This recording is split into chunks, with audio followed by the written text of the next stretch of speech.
Welcome back. I'm back. You're back. Hey, we back. Welcome everyone to this episode on the Ultimate Sports TV, guys. Week 6 in the NFL is about to get underway, everyone. We can get all off from Thursday Night Football with the Bucs versus Eagles. And before all of that kicks off, I gotta hand out my NFL Week 6 game-by-game predictions, everyone. Can't wait to get into all of this. Before I get into it all, I just want to make sure you subscribe to the Ultimate Sports TV with mega NFL content. Want to make sure you like this video for me, share this video and YouTube channel, then comment down below which game in week 6 you think will be the most entertaining, and we'll have the most surprises down in the comment section below, everyone. And comment anything else you think of this video.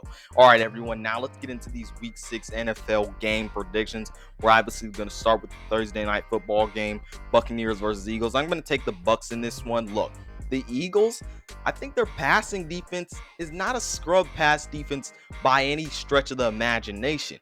Now, look, when they played the Chiefs, when they played teams like the Cowboys also, their secondary struggled. Their defense really as a whole struggled. So where I'm concerned really for the Eagles defense is how can they stand up versus one of the best offenses in the league in the Buccaneers offense when they struggle versus the Cowboys and versus the Chiefs offense. So that's my concern for the Eagles defense. And I think you can't have that misfit when you're playing the Buccaneers offense. And ultimately, that's going to cause the Buccaneers offense to score a lot of points. And it's going to have your offense actually have to match that up and score a lot of points. Now, do I trust them to do that? I do actually think this game will be close just because I'm so concerned about Tampa Bay's secondary. I do think they could give up a lot to Jalen Hurts, especially because they're so afraid of him being a decoy, being able to run the ball. But I do think this is a team that if you give them the opportunity, they can definitely sling that rock, and I think they can actually score some points by doing that. But Tampa Bay's defense can make a lot of plays. They didn't give up a lot of points to Miami last week. So in this one, I think it's going to be a fair where the Eagles with their passing game have to catch up because their defense will have already given so much up to the Buccaneers offense, and I just don't think they have the offense to really match up with the Buccaneers offense. So I'll take the Buccaneers over the Eagles on Thursday Night Football. Chiefs versus Washington Football Team. I'm going to take the Chiefs here. By any stretch of the imagination, I do not think this is going to be a blowout by the Chiefs. Because of their defense, because of their misfits on their offense right now, I do think this could be a close game. I do think the Chiefs' defense could make the Washington Football Team's offense look better than it actually is. Just because in the run defense category, they're going to give up a lot of rush yards. They're 29th in the league there. In pass defense, they're also 29th in the league. So they're just bad everywhere on their defense, and they will actually make the Washington Football Team's offense look good, which will keep this game close because the Washington Football Team will be able to make plays, and to some degree, they will be able to keep Patrick Mahomes off the field with that run game just because the defense really just can't get a stop. But ultimately, this also is a Washington Football Team defense that is struggling right now, not only through getting and generating pass rush, but also through that secondary. When you're playing versus the Chiefs and your secondary has some misfits and it's not necessarily playing at its best right now, not as one of the best secondaries in the league or not even middle of the pack, that's scary. You're still playing the Chiefs. Although they're struggling, this is still a pass game we know can turn it on. And I do think this is a game where the Chiefs offense gets back on track. I do think it'll be a really, really close game when it comes down to it, just because at some point in this game, at some points in this game, I do expect Washington's defense to make some plays, and I don't expect the Chiefs defense to hold up. But ultimately, I do think the Chiefs offense gets back on track and prevails in this one. I'll take the Chiefs over the Washington Football Team. I'll take the Bengals over the Lions. I just think they have a more dynamic offense than the Lions, and I think it'll be hard to catch up. And really, the Bengals pass defense hasn't been all that bad so far. It's actually been a middle of the pack kind of pass defense so far. So I do think they could limit some things for Jared Goff and that Lions offense. I think the Bengals are just more explosive on the offense side of the football, and I do think they could make just enough plays on the defensive side. So I'll take the Bengals over the Lions in this one. Jaguars versus Dolphins. The Jaguars are at home for the second straight game. The Dolphins are away for the second straight game. I'll take the Jaguars in this one. Now, hopefully coaching really doesn't screw them up on this one. But when you look at the Dolphins, they really don't have an identity on the offensive side of the football right now. And they gave up 45 points last week to Tampa Bay. So that's really concerning for them right now. And I'm really, really worried about the Dolphins. They don't have an offensive identity. If they run the ball, it's not going to be all that easy because Jacksonville's run defense is no slouch. Although they did give up a lot to Derrick Henry last week, they did play Derrick Henry versus all the other running backs. They did pretty well. So if Miami wants to get something going in the run game, it's not going to be all that consistent just because the Jags run defense has been pretty good. But also when we look at that Dolphins pass game, nothing's generating there at all. And now look, I do think they will be able to make some plays over the Jaguars pass defense just because it hasn't been great at all by any stretch of the imagination this year. But I do think ultimately the Jaguars offense will be able to make more plays and outmatch the Dolphins offense in this one. And I do think because the Dolphins lack kind of an identity on offense and because the Jaguars can eliminate the run to some degree, I do think this will be a very close game, but I think the Jaguars pull out of it by about 2 scores. So I'll take the Jaguars over the Dolphins. I'll take the Ravens over the Chargers. If it wasn't for a pass interference call last week, the Chargers would have lost that game to the Browns in large part because the running game was going, and that also allowed Baker Mayfield to throw over 300 passing yards and score 2 touchdowns.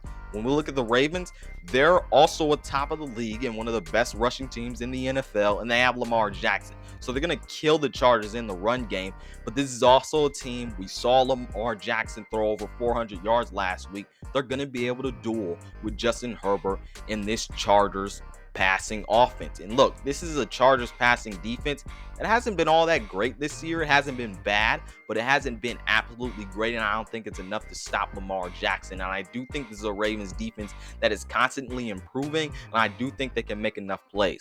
I think this will be a close game, but because of the run game, I think the Ravens will pull out of it. And just because this passing game is really surging right now, and mainly because of Lamar Jackson, I'll take the Ravens over the Chargers. I'll take the Colts over the Texans. I think they're just the better team, and I think the Colts offense is finally getting going, and I think their defense, I'm kind of iffy about this one, but I will take the Colts over the Texans just because I do like the Colts on both sides of the football. I'll take the Broncos over the Raiders. The Raiders are still trying to get over some of this John Gruden stuff. Not only are there still lingering effects of the situation and what happened, but your coach is gone. You don't have the same coach. A lot of things are changing up. So you're going to see a lot of bad things kind of happen here for the Raiders in terms of how sloppy or how organized they play football. And I do think you could see some things that really aren't the Raiders of the first few weeks of the season. And look, last week the Bears were able to get some pressure on Derek Carr, and that kind of disrupted him. And he didn't throw a touchdown, and he did throw 1 interception in that game. And I think the Broncos can do that, and their pass defense has been pretty good. I think that Broncos defense could do really well in this one. The Raiders run defense gave up a good amount of rush yards last week to the Bears, and I think with Melvin Gordon and Javonte Williams in the backfield for the Broncos, they can make a lot of plays and really just kind of keep time of possession, keep the ball in their hands, and keep their offense on the field, and also set up some plays for Teddy Bridgewater. I'll take the Broncos over the Raiders in this one. Cowboys versus Patriots. I'm going to take the Cowboys here. Their offense simply is just going to make more plays. Their defense is simply just going to make enough plays to win this game. I don't see the Patriots offense really just making a lot of plays in this one. The Cowboys have been able to generate pressure, and they've been able to get turnovers. And you can't do that versus this Cowboys offense, especially when you know how sloppy this Patriots offense has been so far and how really just ineffective their offense has been. And that can't cut it versus a Cowboys offense that'll take advantage of the bad things you do. So I'll take the Cowboys over the Patriots.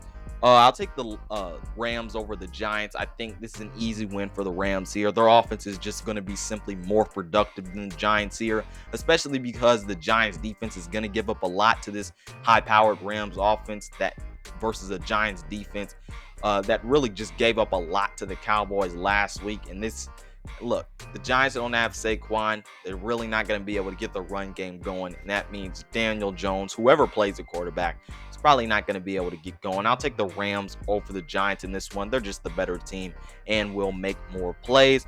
I'll take the Packers over the Bears. This is not going to be a blowout by any stretch of the imagination, just because I do like how the Bears defense has been playing so far. And the Packers did kind of struggle versus the Bengals last week. I think the Bears offense is being provided a spark by Justin Fields. And this is not a Packers defense that is incredible. So look, I do think the Packers win this game by maybe 1 or 2 scores, but I do think they pull this out just because their offense is going to make more plays than the Bears offense. Vikings versus Panthers. I'm going to actually take the Panthers in this one. I trust their defense to make more plays than the Vikings defense. And although Panthers did have a kind of a tough week last week versus the Eagles, I do think they're playing less of a defense in the Vikings defense. And I do think you could see that Panthers offense that we saw the first few weeks of the season. And look, the Panthers defense is actually pretty good. They only allowed, if I'm not mistaken, 21 or 22 points last week to the Eagles. Their offense kind of lost them that game. I think they'll find their rhythm again this week, but that defense is good in run defense and pass defense. And who knows if Dalvin Cook is going to play. If he does, he might have a hard time versus this Panthers run defense. And I think they could kind of stop what the Vikings really want to do here. I think it'll be a close game, but I do think the Panthers pull out. I'll take the Steelers over the Seahawks. I think they get to 500 on the season. I really do think the Steelers pass rush is really going to mess with Geno Smith and kind of affect his decision making, and that'll lead to the Steelers offense just making a lot of plays over a Seahawks defense that has not looked great so far this season. I'll take the Steelers over the Seahawks. Titans versus Bills. I'll take the Bills in this one. I just think on the defensive side, I think they're a good defense. But in this matchup, will the Titans be able to move the ball well? Now, look, Derrick Henry, I expect him to have 100 yards in this game, but I am concerned if the Titans can move the ball through the air versus the Bills' pass defense that has looked incredible so far this year, and if they can keep up with Josh Allen. I don't know if this is going to be a close game. I do think the Bills pull away with this one. Their offense is obviously going to make a lot of plays versus the Titans defense that hasn't looked all that great. I'll take the Bills over the Titans on Monday Night Football. And for the last game here that I got to pick, I'll take the Browns over the Cardinals. Look, the Cardinals are going to be missing Rodney Hudson. And you know what the Browns like to do on that defensive line. Mix and match all their players. Malik McDowell could have a day. Myles Garrett obviously feasts versus centers and guards. And so does Jadeveon Clowney and Malik Jackson. And Takk McKinley have been getting in on this. So if you get pressure on Kyler Murray, you really have a good chance at winning the game. And also Chandler Jones is not going to be playing in this game because he caught COVID. And that means you're not really going to be able to generate pressure on Baker Mayfield. And the Browns' offensive line did well last week, not allowing a lot of pressure to get to Baker. So look, I think the Browns win in this one. I think their offense will be able to really just grind out in the run game versus the Cardinals' run defense that hasn't been the best so far. And I also think that'll set up the play action pass and set up a lot in the pass game. And I do think this is a game where the Browns' passing game with Baker Mayfield and Odell really get back on track in this one. I really do believe that Odell and Baker Mayfield will have a good game in this one. I am calling it, everyone, and I'm not shying away from it, everyone. But these are my picks for week 6 in the NFL. Give yours down in the comment section below, everyone. Other than that, this has been Malik Hicks, aka The Ranker, the Ultimate Sports TV, signing off. Peace out, and I'll see you on the other side.